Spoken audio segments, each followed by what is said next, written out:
A Werewolf Shifter Romance, written by Amelia Hart. Chapter 1. Solitude Before the Storm.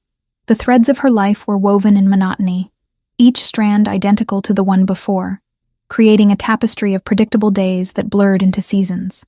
Isabella had stopped counting the years around the third one of working in Lord Edwin's household in Brackham, a village that sat suspended between the sprawling forests and the distant roads leading to places she would never visit. 24 winters had passed since her birth, and somewhere along the passage of time, she had accepted that her existence would remain confined to the narrow space of her small cottage and the larger space of Edwin's workhouse, where looms dominated the interior like silent sentries. Brackham was a modest settlement. 200 souls inhabited its boundaries, their lives intersecting only when necessary at the market square or at the Lord's annual gathering. Most had families that provided the structure of their days, the laughter that filled evenings, the warmth of shared meals. Isabella had none of these things. Her grandmother had raised her with quiet efficiency, teaching her the language of threads and patterns, the meditative rhythm of weaving. When her grandmother died 5 winters ago, marked only by a fever that came without warning and left without mercy, Isabella inherited the cottage and the solitude that came with it. Lord Edwin was not a cruel man. He paid her wages in coins and bread, offered her shelter within his household during the coldest months if she desired it, though she preferred the isolation of her own space. He seemed to regard her as one might regard a particularly reliable tool, valuable for her function, unremarkable in every other capacity. Other women in the village whispered about her choices, about the peculiarity of a woman her age living alone, choosing the company of looms over marriage and children. Their whispers did not touch her. She had learned long ago that the opinions of others held no weight against the simplicity of existing on her own terms. The work was demanding in its repetition. Day after day, she sat at the loom, her fingers moving through sequences her hands could execute without instruction from her mind. The cloth she produced was of exceptional quality, fine enough for merchants to pay premium prices when they passed through the village quarterly, strong enough to withstand years of use. This skill was the only thing that made her visible in Brackham, the only reason Lord Edwin continued to retain her services despite her unsuitability as a conventional woman. Winter arrived early that year. The merchants who traveled the northern routes warned of unprecedented cold moving down from the mountain passages, spoke of unusual patterns in the snow and wind. Most paid them no attention. Winters came and went with predictable harshness, but this one carried an edge that seemed to sharpen as the weeks progressed. By early December, the village was gripped by a cold that transformed the landscape into something hostile and unyielding. Snow fell in quantities that made travel between cottages treacherous. Edwin's workhouse closed for a full month, an occurrence so rare that Isabella found herself with unstructured time stretching before her like an unknown continent. She remained in her cottage, maintaining the fire that was her primary defense against the encroaching freeze, conserving her supplies of grain and preserved vegetables, existing in the quiet that had become her natural state. The morning the snow fell heaviest was also the morning her wood supply reached its critical threshold. There remained perhaps 4 days' worth of fuel if she rationed carefully, but rationing meant allowing the interior temperature to drop dangerously low. The sensible choice would have been to remain within her cottage and hope for a break in the weather, but sensibility and Isabella had always maintained a complicated relationship. She wrapped herself in layers of wool she had woven, tied her hair back with cord, and pushed into the landscape that had become unrecognizable under the weight of accumulating snow. The ravine where fallen trees gathered lay perhaps half an hour's walk from her cottage in normal conditions. This morning, moving through drifts that reached her thighs, the journey took twice as long. The forest was eerily silent. Birds had disappeared. Even the wind had become still, as though the world itself had chosen to hold its breath. Isabella collected dead wood mechanically, stacking pieces against her body, building a bundle she could carry back. Her fingers were numb despite the gloves, her face stinging from the cold's assault. She was preparing to turn back when she heard it, a sound that pierced the silence with unexpected urgency. It was a whimper. Not quite animal, yet undeniably not human. Isabella froze, listening. The sound came again, urgent and desperate, emanating from somewhere deeper within the forest, beyond the immediate clearing. She knew the intelligent response would be to ignore it, to return to her cottage with the wood she had gathered, to maintain the careful boundaries she had constructed between herself and the rest of the world. Instead, She found herself moving toward the source of the sound, pushing through brush weighted down with ice and snow. What she discovered in a small clearing bordered by dense evergreen growth stopped her breathing momentarily.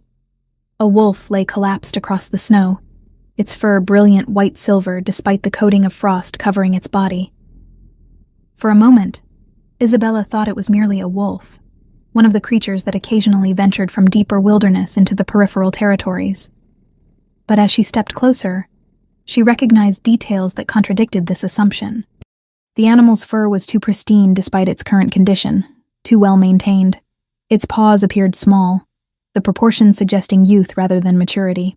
Most damning were the remnants of rope still wound around its neck, partially buried in fur, the evidence of captivity unmistakable. The creature was breathing, though barely, its sides heaving with labored effort. Injuries marked its left flank, deep gashes that had bled enough to stain the surrounding snow pink. The wounds suggested flight, desperation, and survival against odds that should have proven insurmountable. Isabella found herself moving without conscious decision, removing the wool wrapping from around her body. The same strips she had intended as a barrier against the cold, and wrapping them around the small creature with utmost care. She gathered the wolf, for what else could she call it, into her arms. It was impossibly light, no heavier than the wool and thread she carried daily to the market. Its body was cold, colder than something living should be, and its pulse beneath her palm was faint enough that she had to press carefully to confirm it still existed. The moment stretched across a threshold she did not fully comprehend, a boundary between her isolated, orderly world and something vast and incomprehensible. The journey back to her cottage felt longer than any journey she had previously taken, though she moved faster now, driven by urgency rather than routine collection. The snow continued its relentless fall, the wind beginning to gather strength as if the forest itself was protesting her intrusion into its depths. She did not question why she carried this creature homeward, instead of leaving it to whatever fate awaited it in the wilderness. Compassion, when it arose in her rarely, was not an emotion she interrogated. Her cottage was small but warm when she entered it, the fire she had carefully maintained burning steadily despite her absence. Isabella placed the creature beside the hearth, as close to the warmth as was safe. She worked methodically, her hands remembering the techniques her grandmother had taught her for treating wounded animals, techniques she had believed she would never require. She heated water from the well bucket on her shelf, cleaned the wounds with cloth and gentle pressure, applied the few herbal preparations that constituted her medical resources. The wolf, the creature, did not wake. Its breathing remained shallow but present. Isabella remained awake through the night, monitoring its condition, adding wood to the fire at intervals, and occasionally forcing small amounts of warm milk into the animal's mouth. She sat in the darkness of her cottage with this impossible creature beside her, and felt something shift in the carefully arranged architecture of her isolation. By dawn, she had stopped attempting to understand what was happening, and simply accepted the reality that her solitude had been interrupted. Chapter 2. The Creature Between Worlds. The third dawn arrived with pale light filtering through the single window of her cottage, and that was when the creature opened its eyes. Isabella had not abandoned her vigil throughout the intervening nights. She had shifted positions occasionally to prevent her muscles from seizing completely, but sleep had eluded her. Her entire consciousness had narrowed to the rise and fall of the animal's breathing, the subtle shifts in its body temperature, the assessment of whether each breath might be its last. She had never been responsible for maintaining another's existence before, and the weight of it pressed against her chest with an intensity that bordered on suffocation. The moment those brilliant blue eyes opened, she understood something fundamental had altered in the architecture of her understanding. No ordinary wolf possessed eyes of that particular blue, a shade that contained depths suggesting intelligence far beyond animal cognition. The pup's gaze tracked across the interior of her cottage with deliberate awareness, and when those eyes found her face, there was recognition in them, not fear. Not the defensive wariness of a wounded creature encountering potential threat. Recognition coupled with something that resembled gratitude, though she was hesitant to attribute human emotions to an animal. Isabella moved with careful deliberation, understanding through instinct she could not name that sudden movements might trigger panic. She prepared warm milk from what little supply she possessed, heated it gently over the fire until steam began to rise from the cup. The creature watched her movements without breaking eye contact, its breathing gradually stabilizing as it observed her routine. She knelt beside it, offering the cup at an angle that would allow it to drink without raising its head. The pup's tongue emerged tentatively, lapping at the warm liquid with visible desperation. It consumed everything she offered, then looked directly at her as if requesting additional portions. Over the following days, an unexpected communication developed between woman and creature. Isabella began to comprehend that this was no ordinary animal. When she pointed toward the water basin, the pup approached it and drank. When she indicated the herb poultices she had prepared for its wounds, it permitted her to apply them without resistance or aggression. More puzzling still, when she spoke to it in low, measured tones, it responded to her voice as if understanding the substance of what she conveyed. There was a quality to its awareness that transcended the boundaries between human and animal entirely. She attempted different vocalizations, attempting to discern if the creature responded to particular sounds or inflections. When she accidentally uttered something approximating a shortened version of its essence, a name she had not deliberately chosen, but that emerged from somewhere in her throat, the pup's ear twitched in recognition. That reaction repeated consistently whenever she produced that particular sound. She began calling it by that name, a practice that seemed to deepen whatever connection existed between them. The wound on its flank presented ongoing concern. While the external injuries were responding well to her ministrations, Isabella could sense there was something deeper happening within the creature's body that existed beyond her capacity to treat. The infection that threatened in the early stages seemed to be receding, but there remained a vulnerability in the way the pup moved, a careful guardedness that suggested internal distress. She increased her preparation of medicinal herbs, crushing them into pastes that she would encourage the creature to consume. Whether from genuine healing properties or simply from her devotion to its care, the animal gradually showed improvement. It was on the 6th day of the creature's residence in her cottage that the transformation occurred. Isabella had been attending to the most severe of the wounds, applying fresh poultices with meticulous care, when the pup's entire body began to convulse with a violence that initially suggested illness or seizure. She started backward, alarmed, but found herself paralyzed by indecision between retreat and remaining close to the creature she had committed herself to protecting. The transformation itself was almost indescribable. Bones within the creature's frame began to restructure with sounds like branches snapping beneath winter ice. Fur receded and vanished, as though being drawn inward through the animal's skin. The physical form elongated and shifted, reorganizing itself according to principles that Isabella's rational mind refused to process.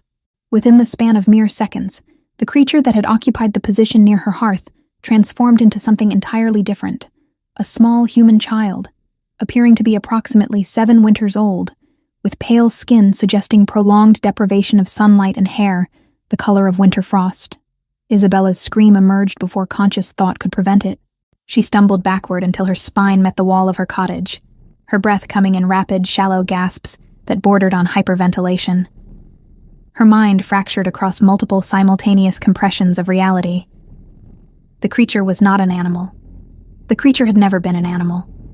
The creature was a child, a human child who transformed into a wolf. The rope marks around its neck that she had observed were not evidence of animal capture, but of human abduction. The intelligence she had sensed radiating from its gaze was not unusual animal cunning, but rather the natural intelligence of a thinking, feeling being trapped within bestial form. She remained frozen against her wall for hours, her consciousness cycling through terror, confusion, and a growing realization that the fundamental structure of her understanding of the world had been rendered obsolete. Everything her grandmother had taught her had been incomplete. Everything the village had acknowledged as reality was constructed upon deliberate erasure of truths that ran deeper and stranger than she had ever imagined possible. The child, alarmed by her screaming, transformed back into its lupine form with instinctive panic. It pressed itself into the far corner of the cottage, trembling visibly, its blue eyes reflecting a hurt that transcended species designation. The fear in its expression was not the fear of an animal confronted by danger. It was the fear of a conscious being who had been rejected by the one entity upon which it had begun to depend. That realization struck Isabella with more force than her initial shock. The creature had been attempting to reveal itself to her, had been testing whether she could accept what it was, and she had responded with horror. The recognition of her own cruelty forced her to move beyond her paralysis. She forced her breathing into deliberate patterns, employing the same techniques her grandmother had taught her for calming anxious animals. She spoke in the lowest register she could manage, producing sounds that were meant to convey safety rather than judgment. Gradually, over the passage of hours, the small wolf's trembling diminished. It did not return to its human form. Whether from fear of her reaction or from exhaustion following the transformation, it remained in its canine state, though it accepted her presence sufficiently to allow her continued proximity. Through the subsequent days, a fragile communication began to establish itself between them. The child learned that it could maintain its human form in her presence without triggering horror or rejection. It began to remain in that form for extended periods, though it moved with obvious pain and discomfort, as if its small human body was not entirely accustomed to sustained existence in that state. Isabella wove rough garments from scraps of cloth, attempting to provide the child with some semblance of covering. It remained silent most of the time, communicating through gestures and occasionally through sounds that suggested linguistic capacity, but chose not to exercise it. The trauma underlying the child's existence became gradually evident through its behavior patterns. It experienced frequent episodes of unconsciousness, accompanied by extreme distress, thrashing movements, sounds that were part whimper and part howl, a complete dissolution of consciousness, as if its mind was retreating from present circumstances into some internal refuge. When these episodes occurred, Isabella would position herself nearby, her hand steady and present, offering tactile reassurance that the creatures pursued it no further. Gradually, the frequency of these disturbances began to diminish, though they never ceased entirely. 2 weeks had passed in this peculiar isolation when Isabella confronted the reality of her situation with full clarity. She possessed knowledge that would result in her condemnation if revealed to the village. She harbored a creature, a child, she corrected herself, a child, that existed in violation of everything the ordinary world acknowledged as possible. Lord Edwin's workhouse would inevitably reopen as winter progressed. Her absence from routine would require explanation. The child required resources she could not indefinitely provide. Sustenance of greater variety and quantity, medical attention beyond her limited capabilities, and most pressingly, understanding of its own nature that she possessed no framework to provide. The child needed someone who could explain what it was. It needed guidance in controlling its transformation, in managing the trauma that clearly saturated its consciousness, in comprehending its own identity. Isabella possessed none of these resources. She existed as a stopgap between the creature's immediate death and whatever alternative fate awaited it. It was in the midst of this realization that the sounds began. First, there came a single call, a vocalization that carried across the landscape with an authority that transcended ordinary animal communication. It was answered by a second voice, and then a third. The child's response was instantaneous and instinctive. Its form began to shift, its eyes transforming to that strange amber shade, its body tensing with an emotion Isabella recognized as desperate longing mixed with profound fear. It moved to her window, pressing its small frame against the glass, releasing sounds that were part howl and part desperate call. Something was searching for the child, and based on the escalating volume of response, whatever searched was drawing inexorably closer. Chapter 3. The Arrival of 50. The silence of the forest shattered like thin glass beneath a boot heel. The sound that emerged from the darkness beyond her cottage was not something Isabella could categorize within her existing framework of animal vocalizations. It carried a resonance that seemed to vibrate through the very structure of the stone walls surrounding her, a call that was simultaneously command and declaration. The timbre of it suggested something far larger and more ancient than any creature she had encountered in her isolated existence. The child's response was instantaneous and visceral. Every muscle in its small frame tensed simultaneously, its eyes transforming from that pale blue to an amber shade that seemed to hold depths of instinctual recognition. The sounds it produced in return were part wolf howl and part desperate vocalization, a response that transcended the boundary between animal and human communication. There was longing in those sounds, and beneath the longing lay something more fundamental, a call to pack, to family, to the entity that held dominion over whatever existence the child inhabited when not sheltered within her cottage. Isabella watched as the child moved toward her single window, pressing its small form against the glass with an urgency that bordered on frantic. More calls erupted across the landscape, a symphony of howls that seemed to converge upon her cottage from multiple directions simultaneously. The sound patterns suggested coordination, deliberate strategy. These were not wild animals responding to territorial claims, but rather organized forces moving with unified purpose across the frozen landscape. When dawn broke, Isabella understood the full scope of what had transpired during the night. The forest surrounding her cottage had been transformed into something that resembled an occupied territory. Approximately 50 to 60 wolves of varying sizes and coat colorations blanketed the landscape in patterns that suggested tactical positioning rather than random settlement. Their movements were synchronized and economical, nothing like the chaotic behavior of feral predators. These creatures communicated through vocalizations that ranged from low rumbles to high-pitched exchanges, a complete linguistic system operating beyond Isabella's comprehension. Some of these wolves possessed proportions that violated her understanding of natural animal development. Individual specimens towered over their smaller counterparts in ways that suggested either exceptional genetics or something far more mysterious than ordinary animal variation.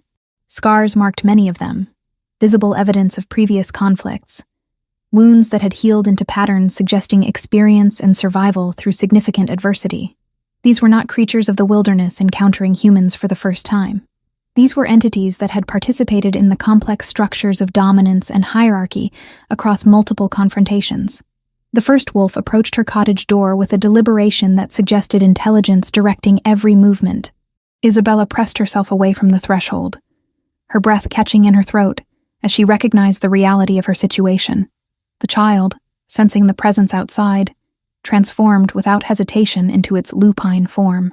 The metamorphosis occurred with practiced efficiency, the small human body restructuring itself into that of a young wolf, its coat silver white matching the pup that Isabella had found in the forest weeks prior.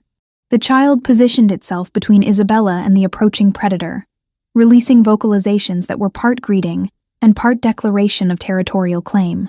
The largest of the wolves began its transformation, as Isabella watched in frozen incomprehension. The process was unlike anything she could have imagined. Bones restructuring with sounds like wood splintering, the massive form compressing and reforming, fur receding to reveal skin and musculature beneath. Within seconds, where a creature of profound predatory power had existed, there now stood a man. He was tall enough that his head nearly touched the ceiling of her modest cottage, his frame constructed from musculature that spoke of violence and combat experience. A beard descended to his chest, carefully maintained despite its length. His eyes possessed a blue-gray coloration that seemed to contain within it centuries of accumulated authority. Scars marked his visible skin in patterns that suggested deliberate cultivation, rather than accidental damage. His torso displayed tattoos rendered in symbols Isabella did not recognize, markings that seemed to shift slightly in the changing light, as though they possessed properties beyond conventional pigmentation. When he moved, the air itself seemed to reorganize around his presence, the space within her small cottage suddenly feeling impossibly confined. At his side, 2 additional figures materialized in human form, both displaying the physical markers of combat experience. The woman among them possessed dark hair, cropped short to her skull, and eyes that held the watchful assessment of someone trained in evaluating threats. The men flanking her carried weapons with casual familiarity, their postures reflecting the discipline of individuals accustomed to violence. The man's gaze swept across the interior of her cottage with methodical precision before settling upon Isabella with an intensity that seemed to pierce through her deliberately constructed emotional barriers.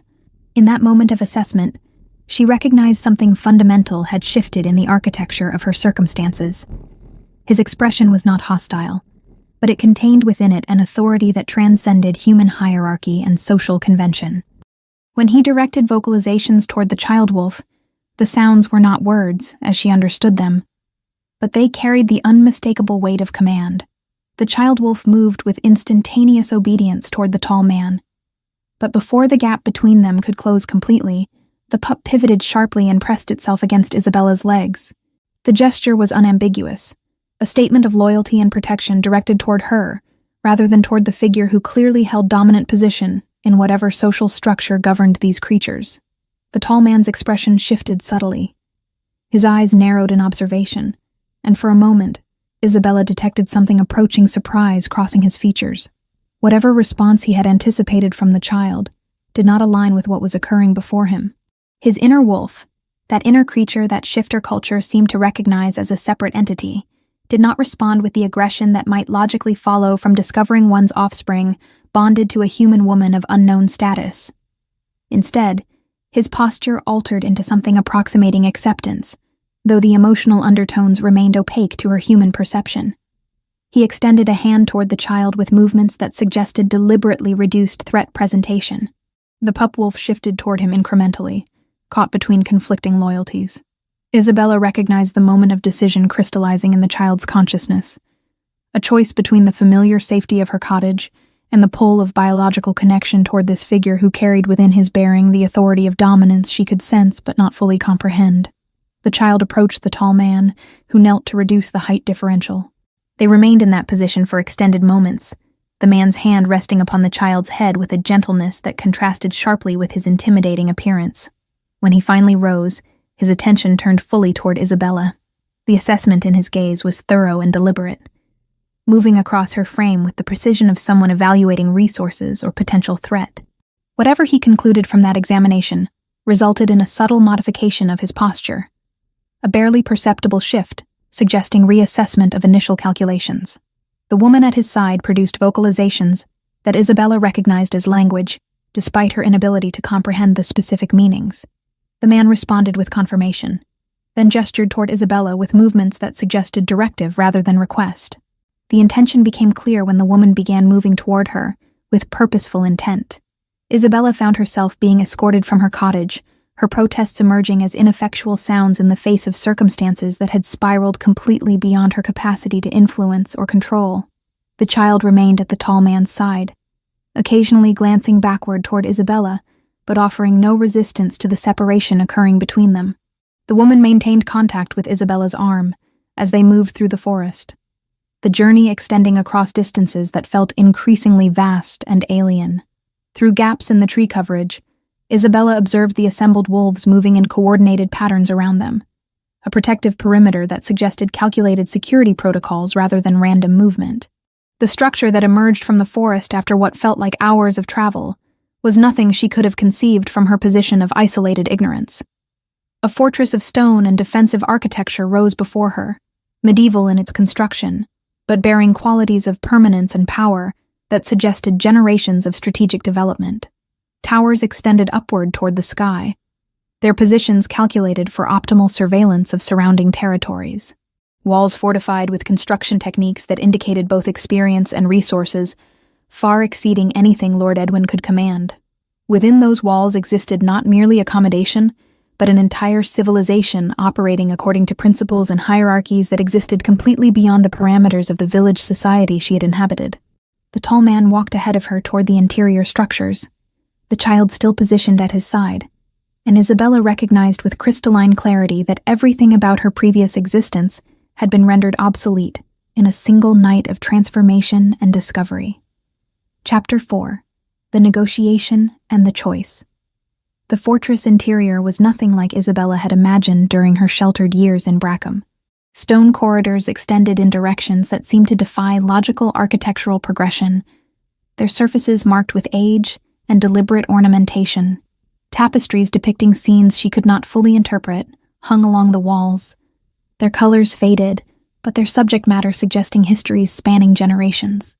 The air carried scents unfamiliar to her experience, leather from equipment and furnishings, herbs she could not identify, and underneath it all, the distinct musk that seemed to emanate from the shifters who moved through these halls with practiced authority.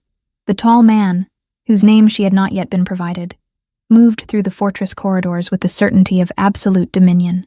His presence seemed to ripple outward from his physical form, causing others to alter their trajectories and lower their gazes as he passed. The tall man's gaze softened by a fraction. He rested his palm on the pup's crown, and when he spoke, the sound was almost human. "Brennan," he said, shaping the name like something both fragile and ancient. The pup's ears tipped forward. At the sound of it, Isabella understood two things at once: that this child had always belonged to someone, and that names could be leashes or lanterns depending on who spoke them. Brennan remained at his side, occasionally glancing backward toward Isabella but offering no resistance to the separation that had been established between them. She was escorted by the woman with dark-cropped hair through passages that eventually led to a chamber where she was instructed to remain pending further direction. The chamber was more than adequate. The furnishing suggested someone of considerable status had previously occupied this space. A bed with actual linen coverings occupied one corner. A wooden frame held a mirror with genuine glass rather than polished metal. There was even a basin of water awaiting her arrival, still steaming slightly as though someone had anticipated her needs with precision. Isabella sat upon the edge of the bed and attempted to process the magnitude of what had transpired. But her mind refused to organize the information into coherent narrative structures. Hours passed. She might have slept, though she possessed no clear memory of the transition between wakefulness and unconsciousness. It was the appearance of the dark-haired woman, who introduced herself as Marin with minimal elaboration, that pulled her awareness back toward the present moment. Marin was Beta, she explained through a translator who had appeared seemingly from nowhere. A woman named Eleanor, who spoke both the linguistic patterns of the shifter hierarchy and the common language of village settlements. Beta meant second position within the pack structure, which apparently bore significant implications Isabella did not yet comprehend. Marin's gaze was evaluative in ways that suggested she had performed similar assessments numerous times previously. She spoke in a language that was not entirely foreign to Eleanor's translation, though Eleanor's interpretation seemed to carry nuances the original words did not fully contain. Brennan had been traumatized by his captivity, Eleanor translated. The child had developed significant psychological attachments to the one individual who had offered him protection, without expectation of compensation. Isabella's presence was deemed therapeutic to his recovery. Therefore, Isabella would serve as tutor to the child. Not merely caretaker, but educator in the customs of human behavior, in language refinement, in the emotional stability that appeared to be directly correlated with the child's psychological well-being. It was not a request. It was directive delivered through channels that suggested any alternative course of action was not genuinely available to Isabella, despite the absence of overt coercion. Over the subsequent weeks, Isabella began to comprehend the structure of the world into which she had been thrust. Women appeared regularly to instruct her in court etiquette, in the protocols governing interaction with individuals of different status hierarchies. They taught her how to position her body in greeting, how to address shifters of various ranks, what constituted appropriate topics for conversation, and what should be scrupulously avoided. The instruction was thorough and methodical, though it operated from assumption that Isabella possessed baseline knowledge she clearly did not possess.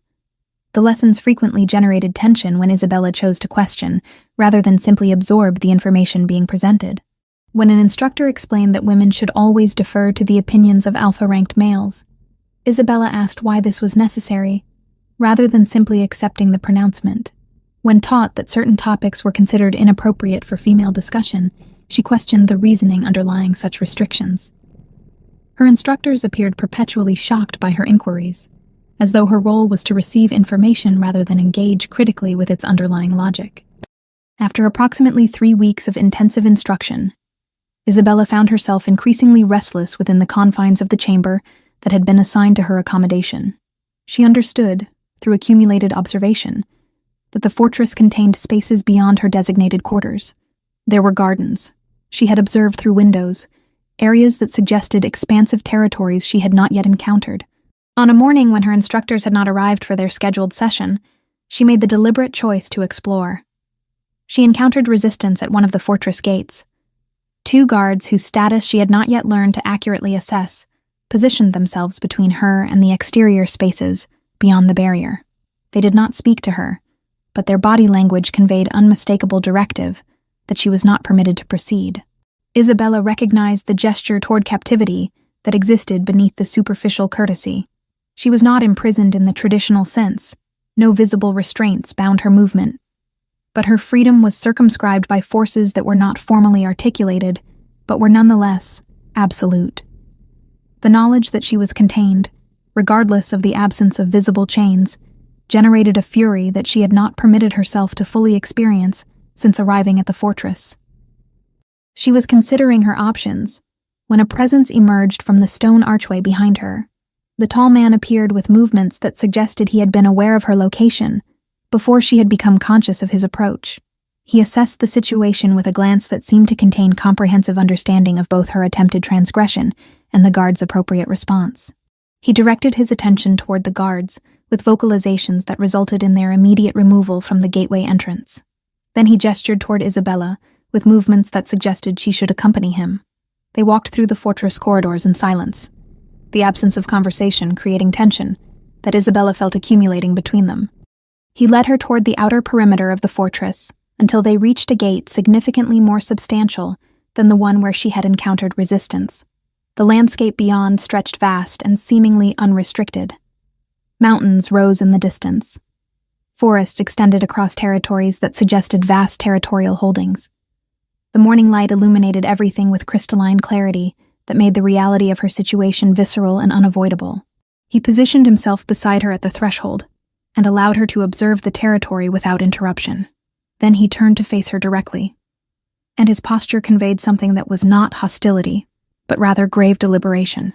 He explained through Eleanor, who had appeared alongside them with the translational services that seemed to occur whenever direct communication between human and shifter was required, that Isabella was not a prisoner. She was free to depart. Nothing prevented her from walking through this gate and returning to her previous existence in Brackham. Nothing constrained her departure, except the consequences that would inevitably follow from such abandonment. Brennan would experience profound psychological deterioration if his primary emotional attachment was severed.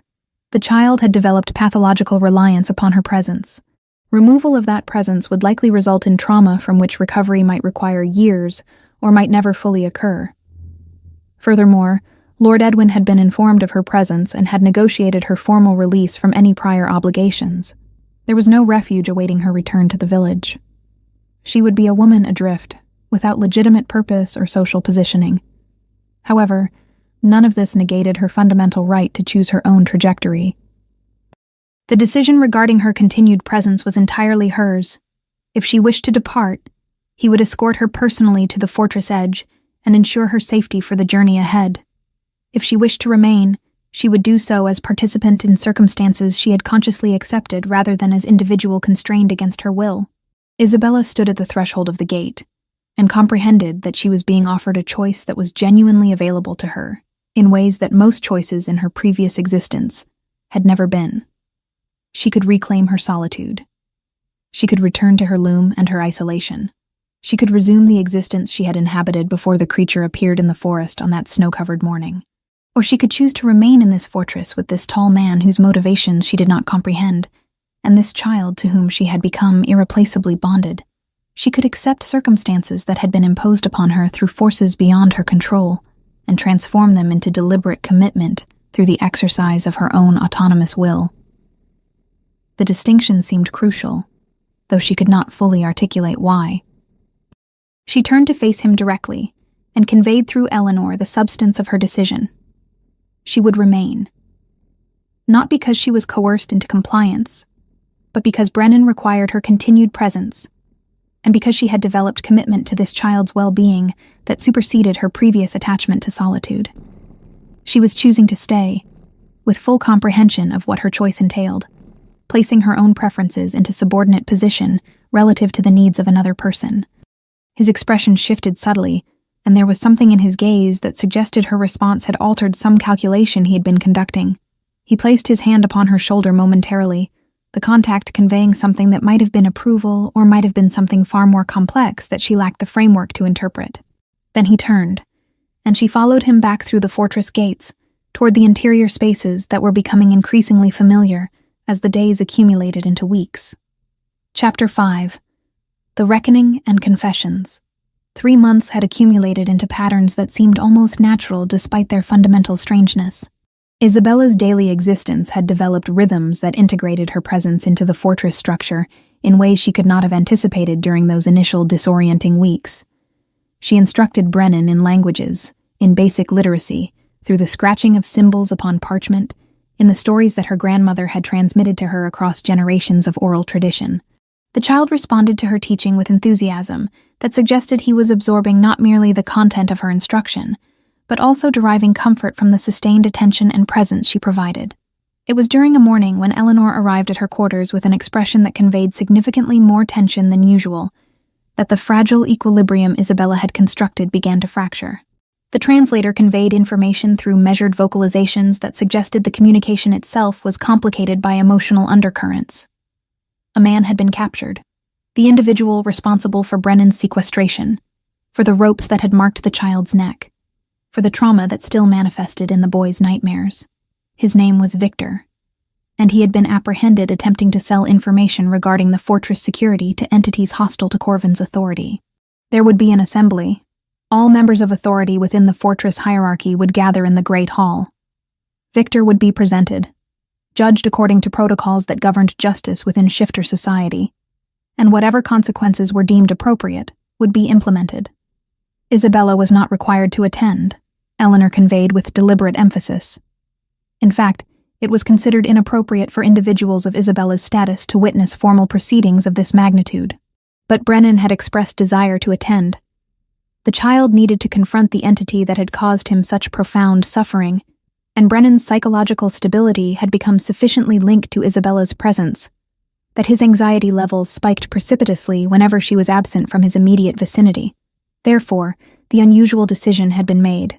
Isabella would occupy a private observation chamber with Marin as chaperone, a location that would allow her and the child to witness proceedings without direct participation in the formal structures of the assembly. The Great Hall was vast in ways that Isabella's initial observations had not fully conveyed.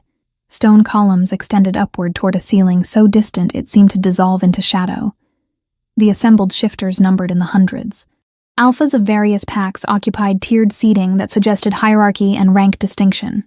Warriors positioned themselves in formations that conveyed tactical preparedness, despite the supposedly ceremonial nature of the gathering. Tension permeated the atmosphere with a density that Isabella could perceive even from her elevated observation position. Victor was brought forward in chains. He was human, which somehow intensified the wrongness of his situation more than Isabella might have anticipated. He possessed physical markers, suggesting he had experienced violence previously. Scars crossing his skin, a frame built for the application and absorption of force. His gaze held the calculating assessment of someone who had committed himself to survival through manipulation and strategic adaptation. The tall man, Corvin, though Isabella still felt hesitation when applying that name to his presence, stood elevated above the assembled mass. His bearing conveyed absolute authority, though he appeared to employ no deliberate mechanisms to establish dominance. His mere presence commanded attention and compliance from everyone surrounding him. When he vocalized in that language Isabella could not comprehend, the entire assembly fell into silence so profound it seemed to absorb the very capacity for sound to exist. Proceedings moved through phases that Eleanor whispered translations for, though her voice contained emotional undertones, suggesting she found the proceedings distressing despite her position within the hierarchy. Victor was presented with evidence of his crimes. He was provided opportunity to defend himself, though his words seemed directed toward minimizing his culpability rather than establishing genuine innocence. He attempted negotiation, offering information and resources in exchange for mercy, but his offers were rejected with vocalizations that conveyed finality. Then Brennan was presented.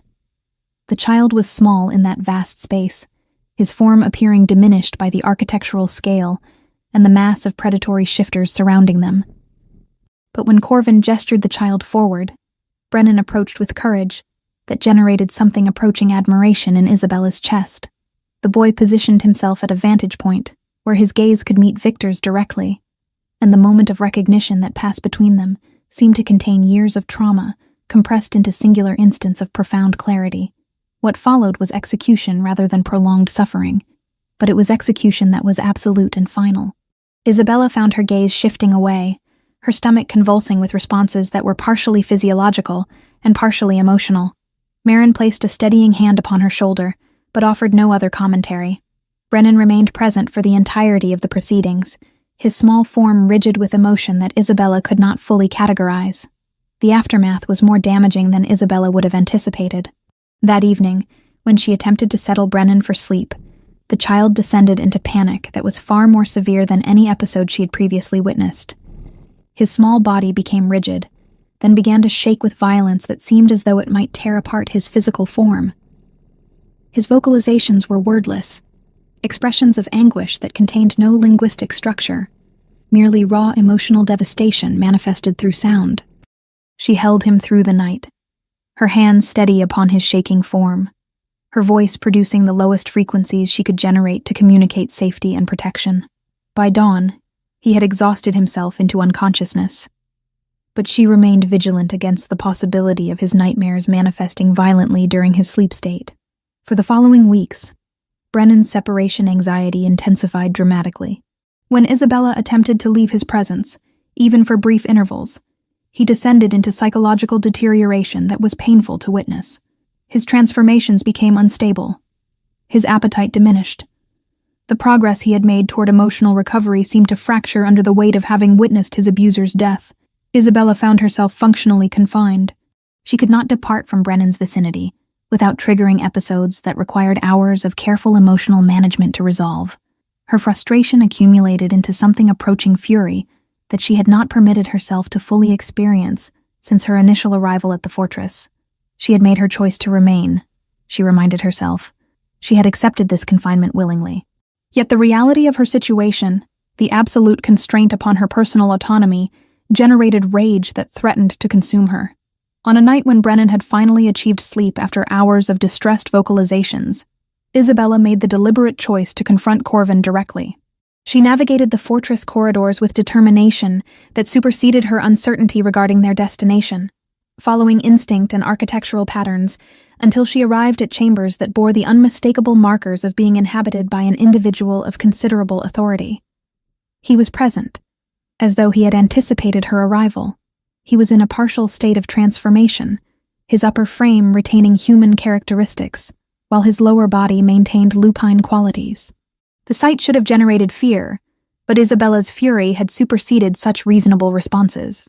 She vocalized her accusation through Eleanor, who materialized from shadows with the consistency of a personage whose primary function involved appearing whenever communication across species boundaries became necessary. How could he imprison her in this fortress when she was free to choose her circumstances? How could he demand she sacrifice her autonomy for a child who would never heal sufficiently to validate her sacrifice? How could he maintain the pretense that she possessed choice when every path available to her led toward further constraint? Corvin's response was delivered in tones that were devoid of defensiveness or aggression. He explained through Eleanor that his inner wolf, the internal creature that was an essential aspect of shifter identity, had recognized Isabella as potential mate from the moment of their first encounter. His inner wolf perceived something within her that transcended ordinary human designation. She was bonded to his son through commitments that ran deeper than rational explanation, and therefore his inner wolf would not permit her departure. It was not choice operating through deliberate constraint. It was recognition operating at levels beneath conscious comprehension. Isabella attempted to generate counter-arguments, but the substance of his explanation seemed to dissolve her anger into something more complex and difficult to name. He positioned himself closer, his hand extending with movements that suggested deliberate reduction of threat presentation. He touched her face with surprising gentleness, and in that contact, she perceived something that might have been recognition of their shared predicament. Two beings constrained by forces that operated through channels neither could completely control. Chapter 6. The Weight of Preparation. The weeks that followed Isabella's confrontation with Corvin developed into periods marked by gradual transmutation rather than dramatic alteration. Her rage did not dissipate entirely, but rather transformed into something more sustainable, a persistent undercurrent of resentment tinged with reluctant recognition that her circumstances operated according to principles she had not yet fully comprehended. Marin appeared in her quarters approximately 1 week after the nighttime encounter, offering expansion of Isabella's responsibilities within the fortress hierarchy. She would no longer serve solely as Brennan's tutor. Instead, she was invited to work with other children who inhabited the fortress grounds, pups of various ages who carried visible manifestations of psychological trauma. Some had experienced loss of parental figures through conflict. Others bore the marks of neglect or indifference from their own pack structures. Still others possessed physical or developmental differences that society had deemed problematic or deficient. They existed as peripheral figures within the fortress community, acknowledged but not integrated, present but not valued. Isabella began to work with them systematically, employing the same methodologies that had proven effective with Brennan. She recounted stories from her grandmother's collection, taught basic weaving techniques using scraps of thread and simple frames, and offered something more fundamental: consistent presence and emotional validation. The children responded to her attention with a hunger that transcended ordinary pedagogical engagement. They sought her presence as though she represented some essential element previously denied to them. Within weeks, Isabella had established informal gatherings in a section of the fortress gardens that had fallen into disuse. Children accumulated around her during designated periods, their faces reflecting concentration as they absorbed narratives and instruction. She taught them that their perceived deficiencies did not diminish their inherent value, a message that seemed to resonate with particular intensity among those who had internalized narratives of inadequacy. Corvin observed these developments in silence. Eleanor conveyed information through careful phrasing that suggested the Alpha King was receiving regular reports from individuals monitoring the fortress environment. There was less violence among the pack members. Stress levels had diminished measurably. Tensions that typically characterized pack hierarchies had moderated into something approaching equilibrium. The presence of Isabella's teaching circle seemed to generate broader effects that extended beyond the immediate participants to influence the overall atmosphere permeating the fortress structures. Marin, when they encountered each other in the fortress corridors, offered acknowledgement that was not precisely friendly, but contained elements of respect previously absent from their interactions. She confirmed that the children Isabella instructed were progressing emotionally in ways their individual healers had struggled to facilitate. Several had begun to express artistic inclinations through the weaving instruction, transforming raw materials into patterns that reflected internal emotional landscapes. The work was therapeutic in mechanisms that transcended conventional therapeutic frameworks. Yet not all responses to Isabella's integration proved positive. Lord Halwyn, the senior counselor whose position suggested decades of accumulated authority, expressed reservations during a fortress gathering that Isabella observed from peripheral positioning. His concerns were articulated with careful political phrasing that avoided direct accusation, while establishing unmistakable implication. A human woman wielding influence over shifter children represented potential complication. Humans possessed limited lifespans. Children who developed attachment to maternal figures of limited duration would inevitably experience loss and trauma when those figures inevitably departed through death or circumstance. Was it wise to establish structures that guaranteed future psychological damage? Corvin's response was delivered with tone that suggested finality rather than invitation for further discussion. He indicated that strength derived from diversity rather than homogeneous repetition. New perspectives and capabilities refreshed stagnating traditions.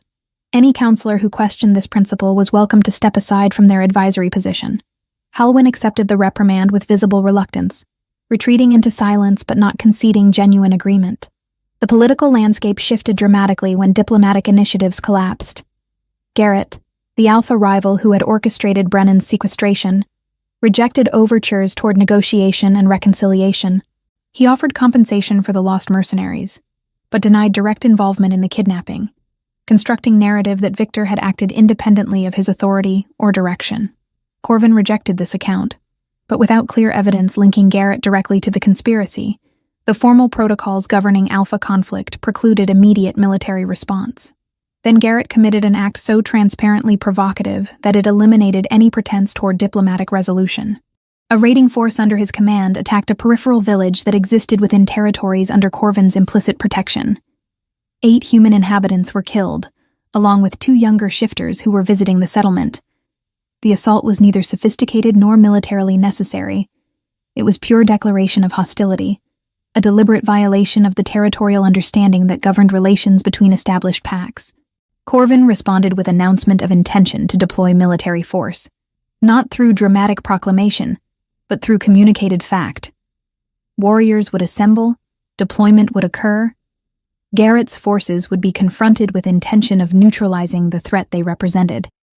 The announcement generated immediate mobilization throughout the fortress. Approximately 55 trained warriors began preparation of equipment and tactical positioning. Marin was designated to command field operations, her position as Beta entitling her to authority over strategic implementation. Thomas, the elder healer, initiated preparation of medical supplies and emergency treatment protocols. Isabella observed these preparations with recognition that her situation was about to be fundamentally altered. The tall man's attention, which had been distributed across administrative and political concerns, would soon be directed entirely toward military engagement. Brennan would require additional emotional support during this separation. She found herself preparing internally for extended periods of functioning without the presence that had gradually become central to her existence, though she had not permitted herself to acknowledge this dependency with complete honesty. 7 days after the announcement, in the interval before deployment commenced, Corvin sought her out. He appeared in the gardens where she had positioned herself among the teaching materials, ostensibly inventorying supplies, but actually engaging in internal contemplation regarding the forthcoming separation. His approach was deliberate and unhurried, suggesting this was not encounter occurring through accident, but through deliberate intention. He positioned himself beside her at the garden's edge, his presence generating the familiar displacement of atmosphere that seemed to accompany his manifestation. His hand moved with calculated gentleness to rest against her face, fingers tracing patterns that suggested communication, operating through tactile rather than linguistic channels. He did not speak through Eleanor. He did not require translation. The gesture itself conveyed substance, recognition operating at levels beneath conscious articulation, acknowledgement of connection that transcended the formal hierarchies and social structures governing their circumstances. His internal creature generated vocalizations that were not threatening but rather confirmatory, sounds that suggested recognition and protection rather than dominance or claim. In that moment, Isabella understood that he was communicating his intention through mechanisms that shifter hierarchy employed when formal language became inadequate. When he departed the gardens, it was with posture that conveyed certainty regarding his return, an expectation that matters between them would require deliberate confrontation and resolution upon his reappearance. She stood in the gardens long after his departure, processing the reality that her existence at the fortress had become irretraceably altered. She was no longer temporary resident or reluctant captive. She had become participant in structures that integrated her presence into the fortress community in ways that would render her removal profoundly destabilizing. The recognition generated neither relief nor satisfaction, but rather complex emotional response that she did not yet possess adequate framework to comprehend. Brennan required her attention as evening descended. She composed herself and returned to the child's quarters, ready to provide reassurance regarding the impending separation that would occur when his father departed for warfare. The weight of her responsibilities had transformed from burden she resented into commitment she had gradually internalized, the distinction between external imposition and internal choice having become significantly less definitive than she might have previously believed possible. Chapter 7. The Claiming and Transformation. 4 days transpired in waiting that felt compressed and stretched simultaneously, time operating according to principles that defied conventional measurement. Isabella maintained her teaching circle despite the underlying anxiety that accompanied Corvin's absence. Brennan demonstrated remarkable resilience throughout the separation, his anxiety manageable though present. The child occupied himself with activities that suggested his emotional stability had achieved measurable improvement. He engaged with other pups, participated in weaving instruction with genuine concentration, and only occasionally required reassurance regarding his father's inevitable return. The morning of the 4th day arrived with atmospheric conditions that seemed to reflect internal turbulence rather than external weather patterns. Isabella sensed the shift before receiving formal notification. Marin appeared at the gardens where the teaching circle had assembled, her expression conveying information before her vocalizations translated into understandable communication. The Alpha King had returned. Warriors had achieved victory against Garrett's forces. Several casualties existed among Corvin's contingent, but the conflict had concluded with definitiveness that suggested the rival threat had been substantially neutralized. Brennan's transformation was instantaneous. The child's entire demeanor shifted into recognition that his father had survived and was returning to the fortress. He abandoned the weaving materials mid-lesson and moved toward the fortress entrance with urgency that suggested nothing could contain his anticipation. Isabella found herself following, drawn by the child's momentum and by recognition that her own responses to news of Corvin's return operated at levels beneath conscious deliberation. The assembled warriors moved through the fortress gates in formation that conveyed both discipline and exhaustion. Their injuries were visible, bandaging across multiple fighters, limps that suggested impacts to lower extremities, the general bearing of individuals who had engaged in sustained combat and survived through combination of skill and fortune. Corvin advanced through the warriors with movements that suggested minimal physical compromise, despite the obvious presence of injuries. A deep laceration crossed his left shoulder, the wound having begun to scar already with the accelerated healing that characterized shifter physiology. When his gaze found Brennan, His expression underwent transformation that was profoundly complete. Every element of military authority retreated into secondary positioning. What emerged was something far more fundamental: recognition of filial connection, relief that transcended rational articulation, paternal devotion expressed through eyes that seemed to contain centuries of accumulated emotion, compressed into singular moments of clarity. Brennan ran to him with abandon that transcended any remaining reservation. Corvin knelt to reduce height differential, his large frame receiving the child's impact with stability that suggested this contact was precisely what his body had required. They remained in that position for extended moments, the reunion operating at levels that required no linguistic component to convey its significance. Then Corvin's attention shifted toward Isabella. She had positioned herself at controlled distance, uncertain whether her presence was appropriate during this paternal reconnection. But when his gaze settled upon her, she recognized that her uncertainty regarding her position had been rendered obsolete through the simple fact of his observation. He rose with Brennan still positioned against his body, and moved toward her with deliberation that suggested calculated intention. He extended his hand without vocalizing directive, but the gesture conveyed unmistakable meaning. She accepted his hand despite recognition that doing so represented crossing threshold from which return might prove impossible. His fingers enclosed hers with gentleness that contrasted sharply with their obvious capacity for violence. He led her through fortress corridors toward his private chambers while Brennan remained with Marin, the child understanding through mechanisms she did not fully comprehend that this separation was temporary and necessary. The chamber was vast and austere, decorated with minimal ornamentation despite its obvious positioning as headquarters of absolute authority. A single window permitted observation of fortress territories extending toward distant mountains. Corvin positioned himself facing her directly, his expression reflecting emotions that transcended simple physical attraction. He placed his hand against her face with movements that were reverential rather than demanding, his touch conveying communication that operated beneath linguistic frameworks. He vocalized through Eleanor, who materialized from shadows as though she had anticipated this moment with certainty. He inquired whether she loved him, not whether she could develop affection, not whether she had learned to tolerate his presence, but whether she possessed genuine emotional commitment that transcended circumstance and obligation. The question was deceptively simple, but Isabella recognized that her response carried implications that would alter the trajectory of her entire existence. She responded through Eleanor's translation that her emotion was genuine. She loved his strength and his devotion to his son. She loved his willingness to listen when others merely dictated. She loved even those aspects of him that were undeniably dangerous. His capacity for violence when circumstances required it. His isolation that she had gradually understood as protective mechanism forged through years of bearing weight, beyond ordinary human comprehension. Corvin's response was to draw her toward him with movements that were unhurried and deliberate. He remained predominantly in human form, though his jaw extended slightly and his teeth lengthened in manner that suggested partial transformation. He positioned her with precision, exposing the vulnerable junction where her collarbone met her neck. When his bite came, it was not brutal, but rather transformative, transfer of energy that manifested as searing sensation, followed by profound connection that seemed to link her consciousness directly to his own. Isabella felt the alteration occurring instantaneously throughout her physical form. Her senses expanded beyond human parameters. The ability to perceive shifter emotions through modification of scent perception manifested with sudden clarity.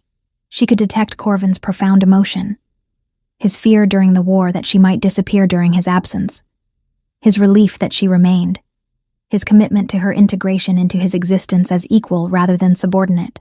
But more than sensory modification occurred. Something fundamental transformed within her biological structure. The alteration was not painful, but rather felt like pieces of her existence suddenly aligning into patterns that had previously contained gaps. She remained essentially human, but now carried within her body the imprint of Corvin's ancient magic, a symbiosis that granted her capacity to bear shifter offspring despite her human origins. Thomas appeared within her chambers hours later, his presence suggesting that Corvin had sent for the elder healer deliberately. Thomas examined her with movements that were professional, yet carried undertones of reverence. He explained through Eleanor that the claiming had been successful beyond conventional parameters. Her biologic structure had been altered sufficiently to permit conception of shifter human hybrid offspring. Whether those offspring would manifest as pure shifters, pure humans with enhanced abilities, or something operating between categories remained uncertainty that only time and biology could resolve. The modification granted her additional benefits. Her lifespan would extend substantially, potentially reaching 9 or 10 decades, rather than the 6 to 7 decades typical of ordinary humans. Her sensory capacities had been permanently enhanced. She possessed weak telepathic connection to Corvin that would strengthen through consistent proximity and emotional investment. She remained fundamentally human, but now existed as a bridge between human and shifter realities in ways that were unprecedented within the Fortress community. Over the following hours, Isabella adjusted to her transformed existence. The sensory expansion was initially overwhelming, information flooding her perception in patterns that seemed chaotic until her mind established frameworks for processing the abundance of new input. She could perceive Corvin's emotions as though they were her own, experience his satisfaction regarding the war's outcome, and detect the residual concern he harbored regarding potential complications from injuries sustained during combat. That evening, Corvin remained at her side. He did not demand or expect reciprocation of physical affection beyond her presence. His hand remained connected to her throughout the night, sometimes resting against her skin, sometimes intertwined with her fingers, the constant contact serving as confirmation that separation had ended, and whatever connections they had established would persist into whatever futures awaited them both. Chapter 8. The Bridge Between Worlds. 8 months had accumulated into the landscape of her transformed existence, and Isabella found herself existing in dimensions that would have seemed impossible during those early days of isolation in her cottage. By the 9th month, the rhythms of that life were undeniable. The confirmation had come through Thomas with careful precision. Life was growing within her, development progressing according to parameters that suggested biological success, despite the unprecedented nature of her circumstances. The pregnancy itself carried elements of strangeness that transcended ordinary human experience. Her body underwent transformations that medical knowledge from her previous world could not have anticipated or explained. Fevers came and retreated with regularity that suggested her physiology was adjusting to accommodate shifter genetics. Her senses continued their expansion, reaching levels where certain foods became overwhelming in their intensity, where sounds that had previously existed beneath conscious perception now manifested as distinct and sometimes intrusive information. Her emotional landscape underwent seismic shifts, moments of profound joy interrupted by periods of uncertainty regarding whether she had genuinely chosen this path or had been manipulated through circumstances beyond her capacity to resist. Corvin remained present with consistency that transformed from initially oppressive into something approaching essential. His hand found her frequently, resting upon the place where life grew beneath her skin, offering tactile confirmation of his commitment to both child and mother. He spoke to the pregnancy in that ancient language that Isabella still could not comprehend, vocalizations that seemed to carry ritualistic significance within shifter culture. There was tenderness in his voice that contradicted his physical appearance, contradicted the scars that marked his body as evidence of sustained violence. Brennan experienced his own transformation throughout the progression of Isabella's pregnancy. The child, now 8 years old and showing visible signs of emotional recovery, approached her expanding form with wonder that transcended ordinary sibling anticipation. He would place his small mouth against her belly at intervals, communicating in shifter vocalizations that Isabella could sense but not interpret. When she questioned Marin regarding the meaning of these sounds, the beta smiled with an expression that suggested amusement at the question. The child was speaking to his sibling, she explained, strengthening bonds that would exist long before physical birth. The formal recognition ceremony occurred during the 7th month of her pregnancy. The entire fortress assembled in the Great Hall, hundreds of shifters positioned according to hierarchical designation.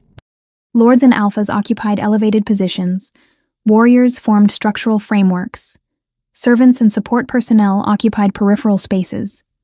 Corvin stood elevated above the assembled masses, his bearing conveying absolute authority, despite the pregnancy-related modifications to his mate's appearance. The announcement was delivered through Eleanor, who translated the proceeding into linguistic frameworks that the assembled individuals could comprehend.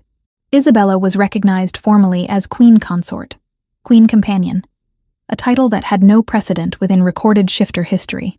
She was consort to the Alpha King, carrying within her body the potential heir to territories that spanned vast geographical regions. She represented bridge between human and shifter worlds. carrier of genetic material that might usher forth new possibilities for their civilization. Lord Halwyn rose to acknowledge the announcement. His expression suggested internal conflict, reservations warring against recognition of reality before him. Yet when he vocalized his acceptance, his voice carried appropriate deference. He offered formal acknowledgement of Isabella's elevated status, though his eyes suggested calculation regarding implications this elevation might contain for established power structures. Not all reactions proved immediately supportive. Isabella detected currents of resentment flowing through portions of the assembled population. Some of the noblewomen who had anticipated elevated positioning expressed their disappointment through subtle modifications of body language. Several warriors appeared to question whether human blood should enter the Alpha King's lineage. But these objections remained subdued, contained by recognition that challenging Corvin's decision would represent fundamental rejection of his authority. What surprised Isabella most profoundly was the positive response from unexpected quarters.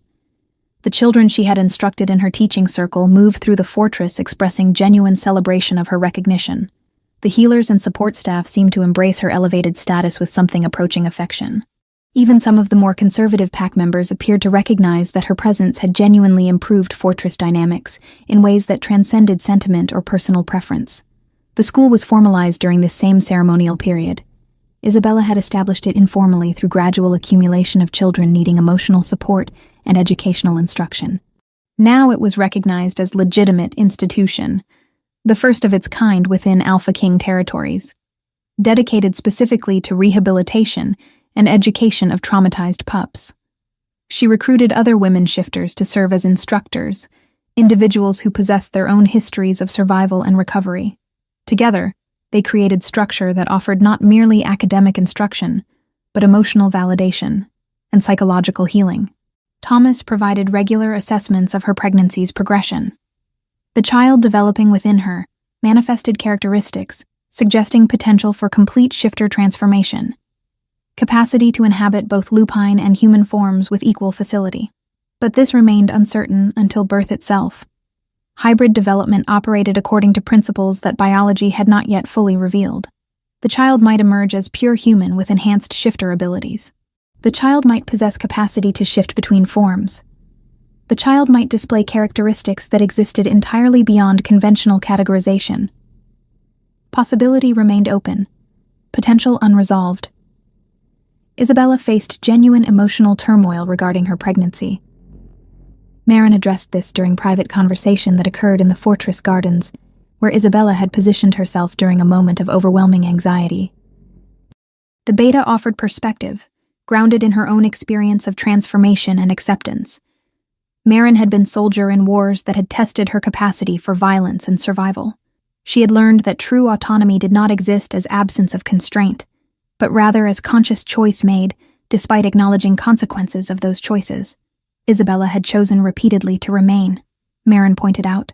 She had chosen to love Brennan despite the confinement that love entailed. She had chosen to develop teaching circle, despite limitations upon her personal freedom. She had chosen to accept claiming, despite uncertainty regarding its implications. Every choice had cost her something. Every choice had also granted her something in return. This was the fundamental nature of commitment, particularly commitment within societies where survival and power operated according to principles that transcended individual preference. During the final weeks of her pregnancy, Isabella found herself frequently positioned upon the fortress towers, observing the landscape that had become her world. The forest extended toward mountains that seemed to touch the sky itself. The territories visible from her vantage point spanned distances that would have required weeks of travel to traverse completely. She thought about the woman she had been, solitary weaver in isolated cottage, existing within narrow parameters of acceptable behavior and limited expectation. That woman had found a wounded creature in the forest and had responded with compassion. That simple act had cascaded through her existence like stone dropped into still water, creating ripples that had fundamentally reorganized every aspect of her being. She had been transported from solitude into fortress community. She had been drawn into a world of shifters and hierarchies and ancient magics. She had been transformed through ritual and choice into something between human and supernatural. But when she reflected upon it honestly, she recognized that her freedom had actually expanded rather than contracted. Yes, she could not walk away from this fortress or from the people depending upon her. But neither could she have walked away from her cottage after finding Brennan, not without fragmenting something essential within her own consciousness. The constraint she had resented was not externally imposed, but rather internal, arising from her own capacity for compassion and commitment. The birth occurred during 9th month, marked by Thomas with precision regarding both timing and biological indicators. The labor extended through 30 hours of sustained physical transformation as her body literally reshaped itself to permit passage of a child that was neither purely human nor purely shifter. Corvin remained at her side throughout, his presence providing anchor point when pain threatened to obliterate her consciousness entirely. When the child emerged, daughter, as Isabella immediately comprehended, the room fell silent with recognition of what she represented. The infant possessed characteristics that were simultaneously human and lupine. Her skin was pale like Isabella's, but her eyes held that distinctive amber-blue coloration that marked shifter heritage. Her small form contained capacity for transformation that would manifest as she developed neurologically. Brennan, present for the conclusion of labor, approached his new sister with wonder that transcended age or species designation. The boy, now 8, and substantially recovered from his trauma, recognized instinctively that this child represented completion of family structure. He was no longer single heir to Alpha King authority. He had sibling. He had family that extended beyond biological connection into something deeper. Corvin held his daughter for extended moments, his expression reflecting emotions too profound for linguistic articulation. He placed her against Isabella's chest with movements that were reverent, rather than demanding.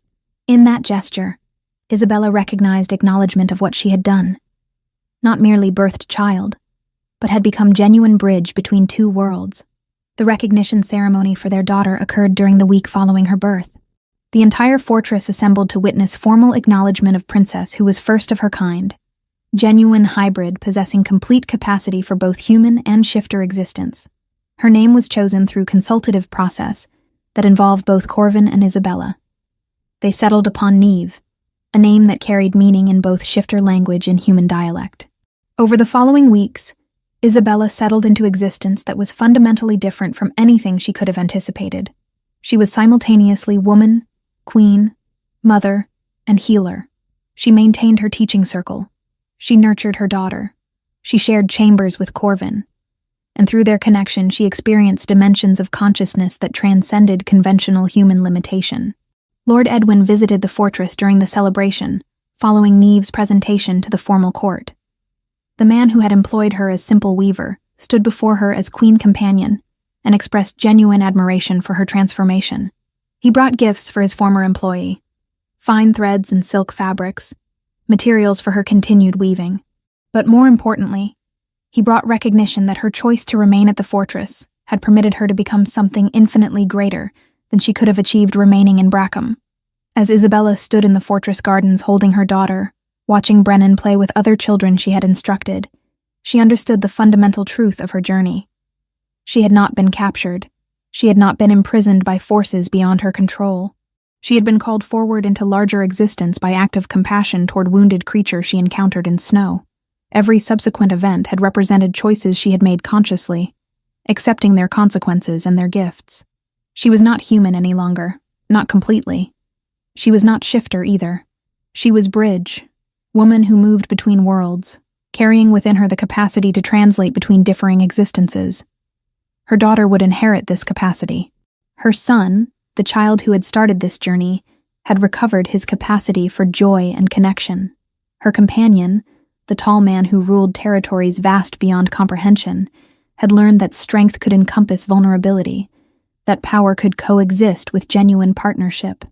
The woman who had lived 5 years in isolation, weaving patterns into cloth for merchants to carry to distant markets, had discovered that her true purpose involved weaving connections between human and shifter, between isolation and community, between fear and possibility. She had found destiny not through force or manipulation, but through single act of choosing to save wounded creature in the snow.